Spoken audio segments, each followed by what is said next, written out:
Welcome back friends. ఈ రోజు మనం పైనాపిల్ మషీన్‌లో కట్ చేయబోతున్నాం. ఇంకా నేను చెప్పినట్టు నా కొత్త యోయో లుక్‌లో నేను ఎలా ఉన్నానో చెప్పండి. ఈ లుక్‌లో నాకు గోల్డ్ చైన్ ఉంది. ఇంకా ఈ షేప్స్ కూడా వేసుకున్నాను. Come on friends, pineapple cut చేద్దాం. మొదటగా ఒక పైనాపిల్ తీసుకోవాల్సి ఉంటుంది.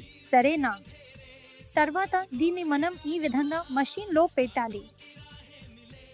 తర్వాత ఒక బకెట్ పట్టాలి. తర్వాత ఒక బకెట్ లిడ్ తీసుకోవాలి.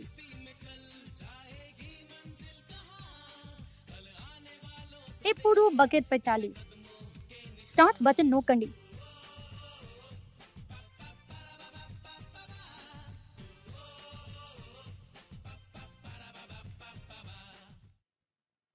వావ్! అయిపోయింది. చూడండి, బిగ్ జ్యూసీ పైనాపిల్. ఇప్పుడు దీన్ని ముక్కలు చేసి ఇంట్లో తింటాను. See you later guys. See you in our next video. By.